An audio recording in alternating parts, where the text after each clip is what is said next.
Boa noite aos amigos de casa e aos amigos presentes aqui no Centro Espírita Maria Madalena. Hoje, dia 16 de janeiro de 2026. O mês de janeiro é dedicado à saúde mental e à hanseníase. Cuide de sua mente, observe seu corpo e procure ajuda se precisar. Iniciaremos agora o estudo do Evangelho segundo o Espiritismo, capítulo 13. Não saiba a vossa mão esquerda o que dê a vossa mão direita. Item 18, os órfãos. Hoje, o Evangelho será realizado com a nossa amiga e trabalhadora aqui do Centro Espírita Maria Madalena, Rosane Portela. Seja bem-vinda, Rosane Portela. Obrigada. Boa noite a todos. Bom, como diz o nosso amigo Luiz, todo trabalho a gente começa com uma prece. Então vamos acalmar nosso coração, aquietar nossa mente, nos preparar para receber a palavra do Evangelho. Hoje, por um espírito familiar, é uma instrução de um espírito familiar.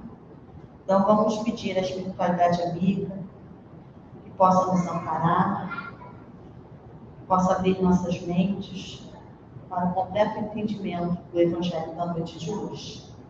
Que assim seja, graças a Deus.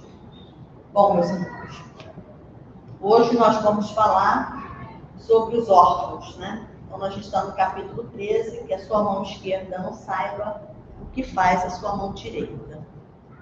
Podemos? Eu vou fazer a leitura, porque é só um trecho, vale a pena a gente ler. Bom, dá para ler todo mundo? Então, vamos lá. Os órfãos, um espírito familiar, Paris, 1860. Meus irmãos, amem os órfãos. Se soubessem o quanto é triste estar só e abandonado, principalmente na infância, Deus permite que existam órfãos para que nos encorajemos a lhe servir de pais. Que divina caridade é ajudar uma pobre criancinha abandonada, evitar que ela sofra fome e frio, orientar sua alma para que ela não se perca no vício. Aqueles que amparam uma criança abandonada são agradáveis a Deus, porque compreendem e praticam a sua lei divina, que é a lei do amor. Lembre-se também que muitas vezes a criança que agora socorre pode ter sido alguém muito querido a vocês, em uma encarnação anterior. E caso pudessem recordar a adoção, não seria mais um ato de caridade, e sim um dever. Assim, meus amigos, todo aquele que sofre é irmão de vocês e tem direito à caridade que puderem oferecer. A caridade que puderem oferecer. Não aquela caridade que fere o coração. Não aquela esmola que queima a mão de quem a recebe. Pois suas esmolas são frequentemente bem amargas. Quantas vezes seriam recusadas se em caso a doença e a miséria não precisassem delas? Deem delicadamente, acrescentando ao benefício o bem mais precioso de todos, uma palavra de incentivo, uma carícia, um sorriso amigo. Evitem ser ar de proteção que machuca o coração já aflito. Saibam que o fazer o bem estão trabalhando para vocês mesmos e para os seus. Bom, esse nosso amigo, esse espírito familiar, ele coloca algumas questões assim que a gente parece que a gente sabe, né? Mas se a gente for parar para pensar, eu descobri algumas coisas hoje. Eu fui buscar o que é órfão. Alguém sabe dizer para mim o que significa órfão? Geralmente, no Estado, acho que é quem não tem pai, mãe, Órfão, ninguém da família. Isso. No dicionário está. Órfão é quem não tem mãe ou pai, ou quem não tem ambos. Né? Só que, metaforicamente, a gente sabe que não é só isso. Eu fiquei sabendo que todos nós aqui, em algum momento, somos órfãos. Vocês já pararam para pensar nisso? Quando a gente pede pai e mãe, nós ficamos só. Não só pai e mãe. Quando a gente fica no desamparo, quando a gente perde um amor, independente de ser pai ou mãe, a gente fica órfão afetivamente.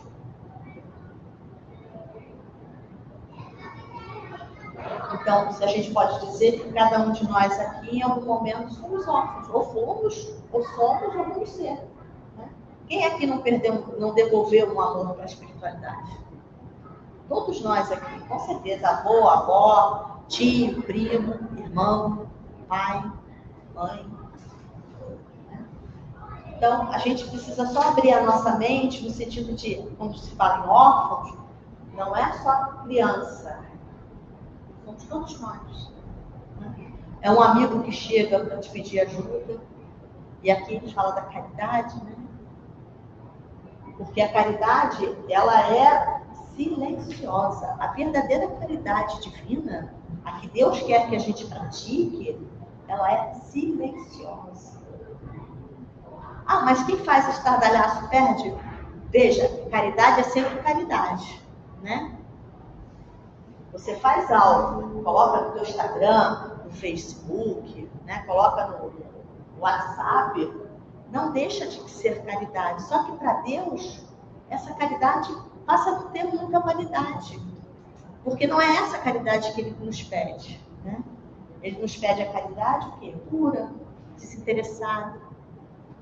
Então, é positivo você botar lá, olha, eu fiz o bem, olha, como é que é? Vamos dar um exemplo aqui.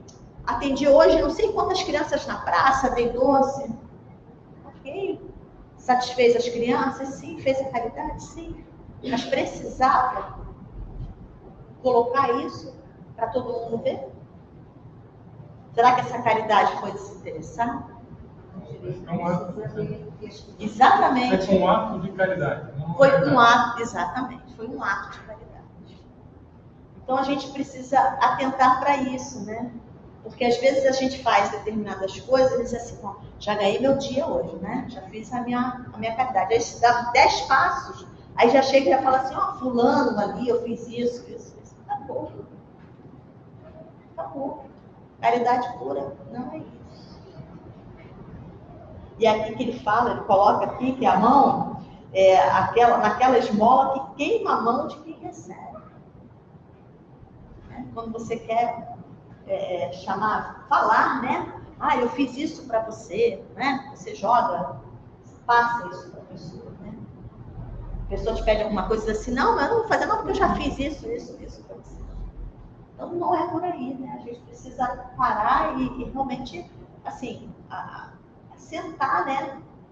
Observar, avaliar o que a gente está fazendo. Né? O que está escrito no Evangelho, o que a gente vem fazendo dia a dia. Perde o efeito? Não, gente. Caridade é sempre caridade. Caridade material, caridade moral. Caridade material é importantíssimo. Caridade material é você dar comida a quem tem fome. É importante, sim. É importante. Então a gente precisa ficar atento a essa questão, né? Desmistificar isso. E aí eu peguei o seguinte. Algumas questões. Deus, por que será que Deus nos permite a orfandade? Eu fiquei pensando nisso. Para despertar em nós o quê? Compaixão, caridade. Caridade, compaixão. Amor próximo. Né? É uma forma de nos chamar a atenção. E ao serviço também, tá, gente? Porque você cuidar do outro, estar com o outro, isso faz com que você tenha o quê? Ação. Você precisa agir. Você precisa levantar, se movimentar, sair da sua zona de conforto, né? Para você atender alguém, socorrer alguém, você precisa sair da sua zona de conforto. Então, ele também te chama o quê? A agir, né? A buscar alguma coisa, né?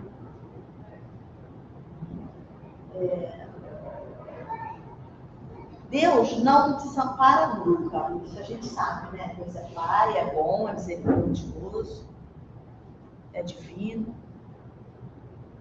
é benevolente, não nos desampara.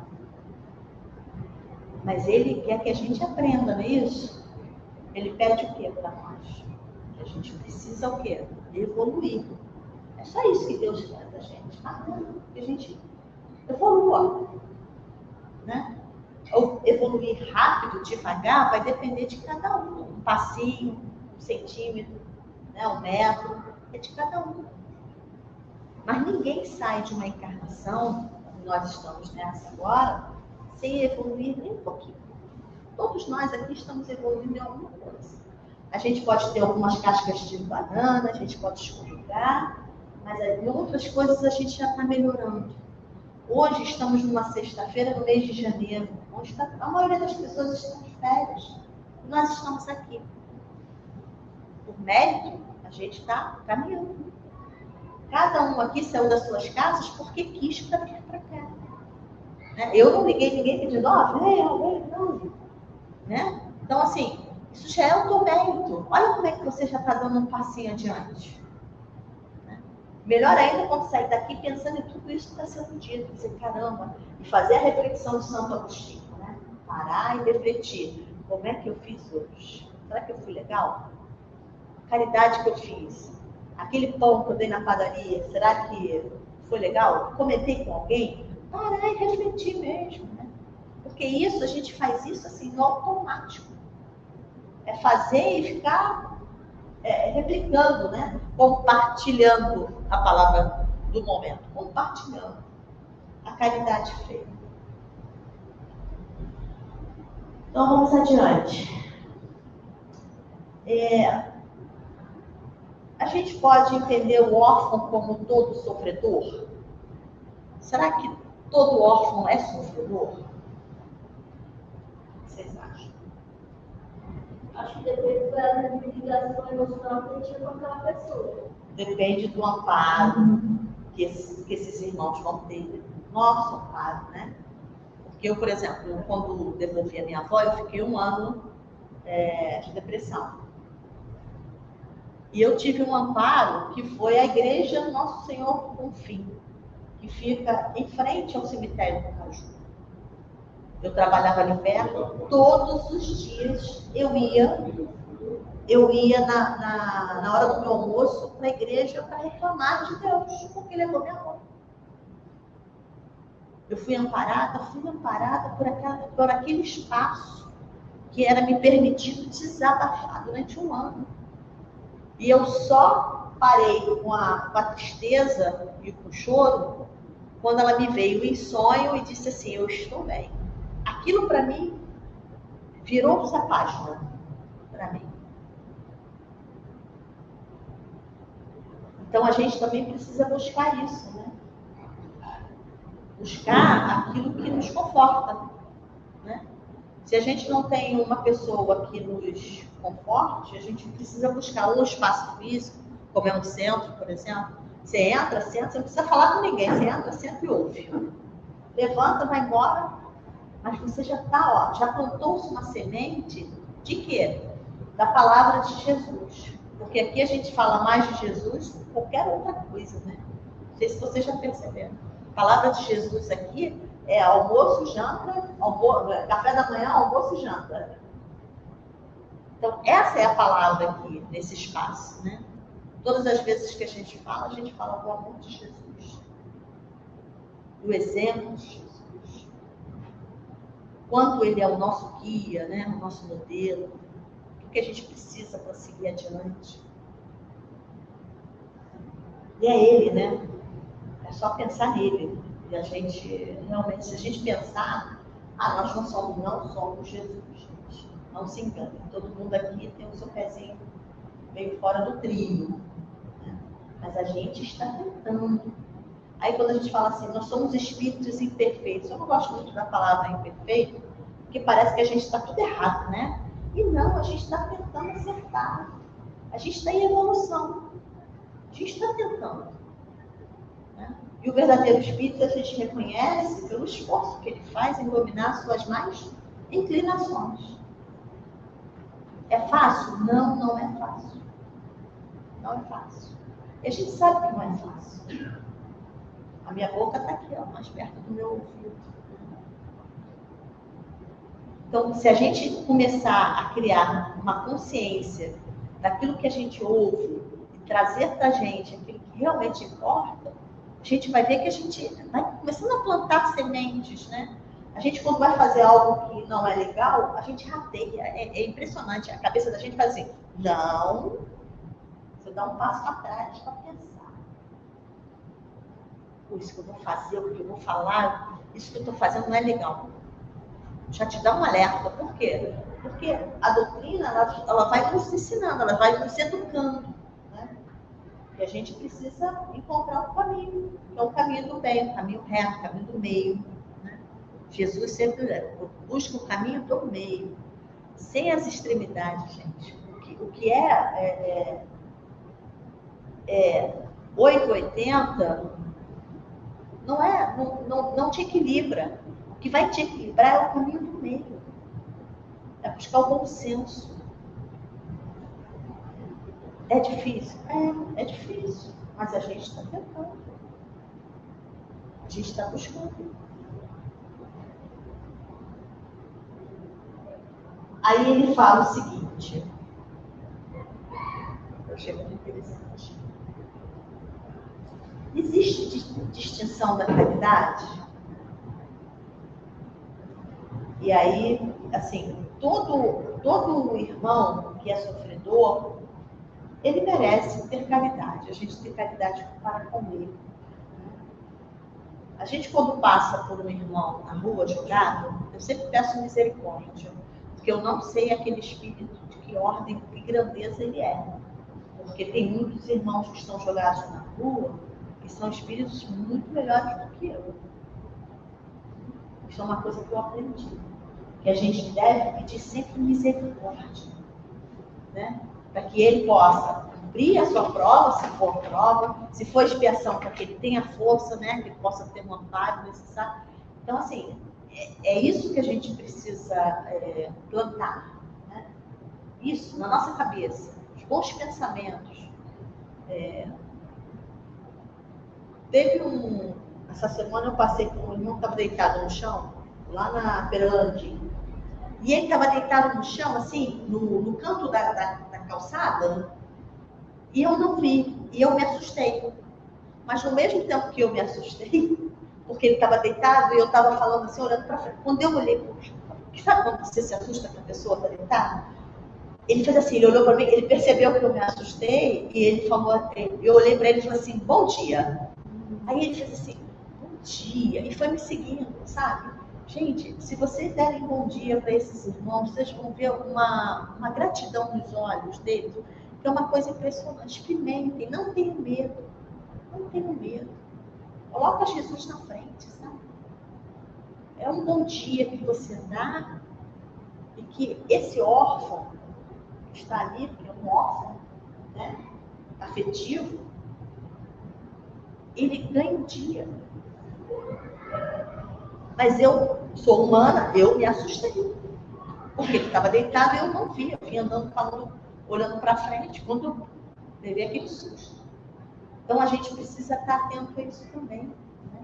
O Evangelho ele nos chama a atenção, né? Esse irmão, esse espírito familiar, ele está nos dando essas instruções para que a gente possa nos tornar melhores. Né? Olhar para o outro com um olhar mais caridoso, mais benevolente, mais amigo, mais fraterno. É fácil? Não. Principalmente quando o outro não quer. Mas aí você faz a tua parte. Você quer? Quero. Se o outro não aceita, passou a ser um problema do outro. Isso é importantíssimo, porque tem muita gente que se sente culpada porque não consegue resolver uma solução, uma questão. Né? Geralmente família, né? Família tem muito disso, né? Eu não consigo falar com meu irmão, não consigo... Até o dia que eu aprendi que você faz até onde o outro permite. E aí você pede perdão, pede desculpas, e o outro não aceita responsabilidade do outro, eu estou livre. Isso tem que ser do coração, né? Quando você aprende isso, a vida fica mais leve. Porque deixa de ser a tua responsabilidade. Que aí passa a ser o querer do outro. E você não pode mudar o que o outro sente. Não consegue. Agora, você pode se mudar. E aí, você se mudando, automaticamente, a energia, né, conspira tudo a favor. A tendência vai ser as pessoas começarem a te olhar e dizer assim, caramba, a pessoa está diferente. Não para mais no portão, não quer mais falar com ninguém, não vai mais ao botequim, não vai mais à padaria, não cria mais confusão, entendeu? Porque você muda. Você muda. Quando você toma consciência disso, você muda.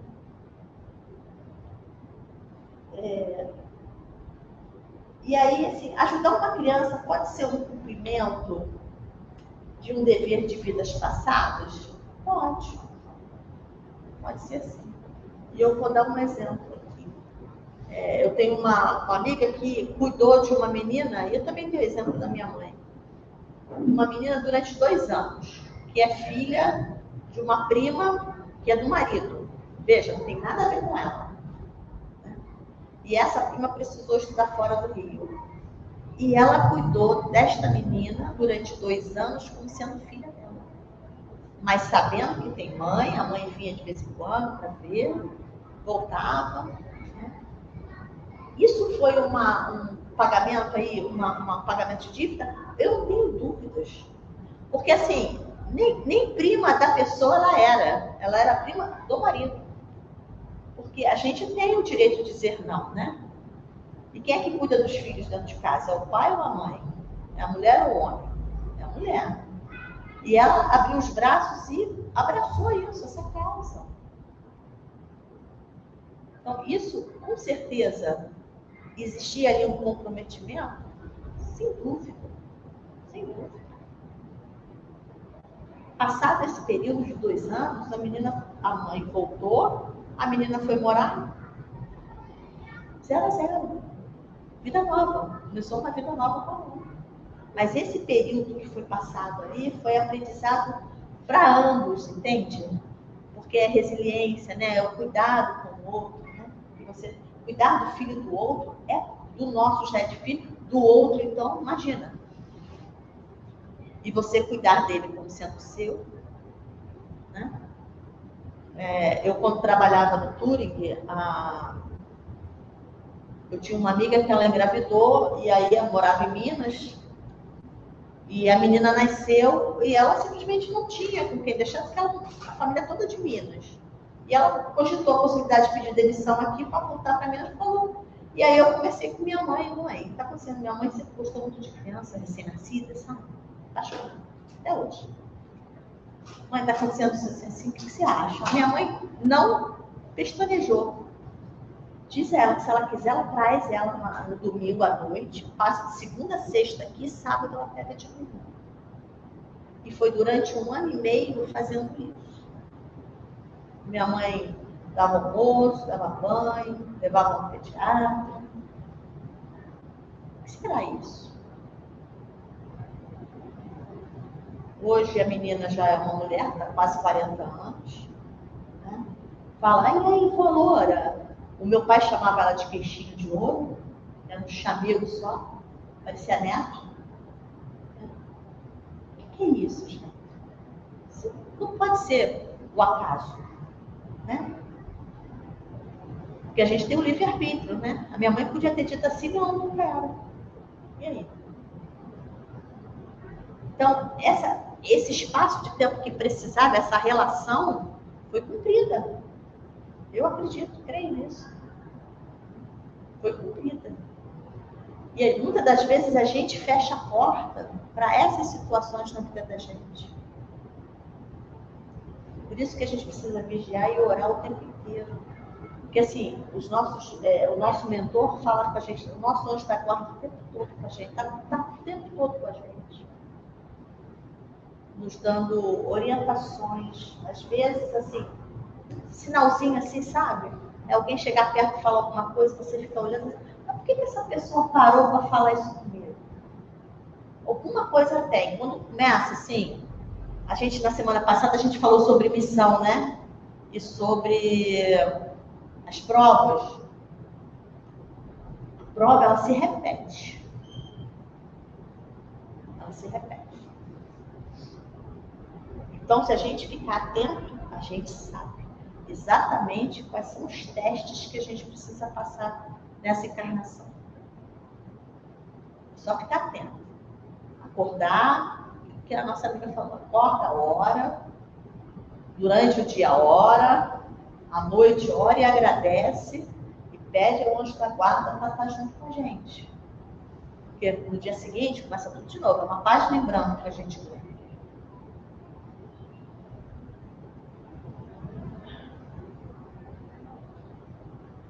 Em resumo, esse capítulo, ele abre um leque, né? Porque se a gente for parar para pensar e falar em órfão, somente em criança, não é isso que ele está querendo dizer, né? Mas ele nos chama a atenção para uma questão muito importante. Ele nos chama o tempo todo para a ação, né? Que a gente precisa agir, a gente precisa colocar a nossa vontade em ação. Né? E todos nós aqui somos capazes, de uma forma ou de outra, a ser caridosos com alguém. Todos nós somos. Deus só quer isso, só pede isso para nós. Só nos amar. É leve? Não. É pesado. É difícil? É. Mas se a gente conseguir amar um pouquinho, a gente já está no passo. A gente não consegue amar todo mundo, mas de repente aquele que te a sintonia, né? Atraiu uma sintonia, poxa, evita de brigar, evita de maldizer, né? Fofoca, essas coisas, a gente foge disso. A gente foge. Então é um chamado realmente à ação. E aquilo que a gente falou logo no início, né? É para a gente se despertar mesmo para a compaixão. A compaixão. Para a piedade, né? Do Evangelho da semana passada. Para a piedade. Então, ele está o tempo todo nos chamando a isso, essa reflexão.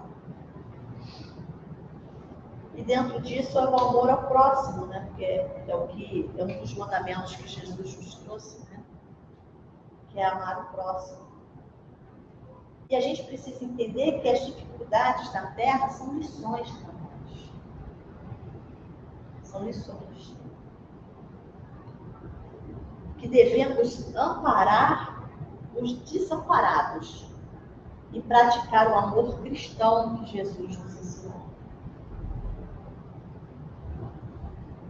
É isso que a visão espírita nos traz hoje. A gente precisa muito trazer para dentro de nós esse amor cristão. É o amor do Cristo. Não é o amor egoísta, não, é o amor do Cristo. Quanto mais a gente vê a vida de Cristo, estuda a história de Cristo, a gente vai ver que é possível. É possível. Então, se a gente pode ver a criança tem pai e mãe, eu já ouvi muita gente falar assim, o fulano está passando necessidade, tem pai e mãe. Gente, ter pai e mãe não necessariamente estão amparados, entende? Às vezes precisa de ajuda. Nós somos pai e filhos. Na escola, né, as crianças chegam com uma carência. Hoje os adolescentes estão chegando com consultório médico com vergonha de mostrar as partes íntimas, porque o pai e a mãe não conversam, não falam. E os psicólogos estão nos princípios da mudança para isso. Então, assim, as pessoas, a carência está muito grande. E não é só de criança e jovens, não, adultos também. Quem aqui pode se dizer que não é carente? Ou de uma coisa ou de outra, a gente é carente. A gente precisa trabalhar isso. Ok? Já tô terminando. Então, Deus permite essa situação que a gente está falando aqui, né? Questão dos órfãos, para exercitarmos o amor e o dever, muitas vezes retribuindo laços de vidas passadas, aquilo que a gente falou. Né? Porque Deus é tão bom, Ele é tão justo, que Ele nos dá a chance da gente alinhavar ali as arestas, entendeu? Cortar as arestas, unir as arestas. Cada encarnação nossa. E a gente precisa aproveitar isso. Já que a gente está, hoje a gente pode dizer que sabe mais do que ontem, né? E na palestra que o Fred fez de Jesus em dezembro, ele falou uma coisa que ficou aí, ficou mesmo, martelando, eu já falei até com algumas pessoas, até com o seu Marco, né? De que nós aqui, todos nós aqui, estamos tendo contato com a doutrina espírita pela primeira vez, aqui, encarnados. Essa doutrina ela tem 150 anos. Então, muitos de nós aqui, é a primeira vez que nós estamos tendo a oportunidade de entrar em contato com a doutrina. Sabe lá o que é isso? E a gente ter consciência, olha, e a gente ter essa consciência, né? Se assim, nossa, é um privilégio. E tem gente que não está aproveitando, mas cada um é cada um, né? A gente vai, consigo 100%? Não. Consigo ali 10%. E vamos caminhando, né? Mas se a gente já tem essa clareza, nossa, isso adianta muito. Conhecimento liberta. O conhecimento liberta. A doutrina espírita, ela não impõe o entendimento dela. Os espíritos vêm, falam, e cada um aqui vai ter o seu entendimento dentro da sua idade espiritual e tá tudo bem. E a gente se respeita. A gente troca informação, às vezes a gente percebe que a gente fala e a pessoa não entende, não é um momento. Aí eu já boto lá, não é um momento, tá tudo bem. Entendeu? Mas você compreendeu até aqui? Não, isso aí eu entendi, mas daqui para cá, não, tudo bem. No momento certo você vai entender. Então a gente precisa também ter isso, tá? Bom, esse é o evangelho da noite de hoje, que a gente possa compreender, né? Abrir mais esse leque dos órfãos, que aí a gente pode incluir os nossos amigos animais, né? Que a gente vê as pessoas aí, né? A gente fica... Na época de férias, as pessoas largam os animais nas ruas. Então, assim, a gente não pode levar para casa, mas a gente pode botar um pouquinho de água, botar uma ração. A gente pode fazer tanta coisa para amenizar a dor, o sofrimento do outro, mesmo que seja um animal. E por que não um animal? É um irmão. Então é isso. Vamos fazer a nossa prece, para que a gente possa, espero que eu tenha conseguido passar, eu não acho que eu entendi, né? E aí, assim, cada um vai absorvendo aquilo que a gente, normalmente no Evangelho, a gente não absorve tudo, a gente absorve só, de repente, uma frase, uma palavra, né? Uma ideia, mas é importante que isso que fique é a semente plantada, que a gente possa realmente refletir durante a semana. E se surgir uma situação, reflita. Lembre dessa passagem dos órfãos. Ok? Então vamos fazer a nossa prece. Passei 4 minutinhos. Vamos agradecer a espiritualidade amiga, aos nossos mentores que aqui estiveram presentes, nossos anjos da guarda, a Maria de Madalena, falange de Maria de Madalena, que a gente possa continuar regando essas sementes que aqui hoje foram colocadas, para que a gente possa, em algum momento, ver florir essas ideias na nossa mente, na nossa estrada. Que Jesus nos ampare sempre com o seu manto de luz, com o seu abraço de amor fraterno, que Ele possa realmente estar conosco em todo momento, em todo instante de nossa vida. Que assim seja, graças a Deus. Muito agradecida, Rosângela Portela, por suas palavras, seus estudos. Lembrando aos amigos de casa que nós estamos em férias, é o mês de janeiro, férias, portanto, estamos de recesso quanto aos estudos. E que iremos retornar em fevereiro, no dia 2, que cai numa segunda-feira. Na sexta-feira próxima, iniciando às 19h30 com a conversa fraterna e em seguida o estudo do Evangelho segundo o Espiritismo, as preces, a irradiação, os passos, a água magnetizada e a prece final. A energização acontece normalmente sempre no 4º sábado do mês. Nesse mês será no dia 24, das 8 horas às 11. E agora iremos terminar a nossa transmissão. Boa noite e que Deus nos abençoe.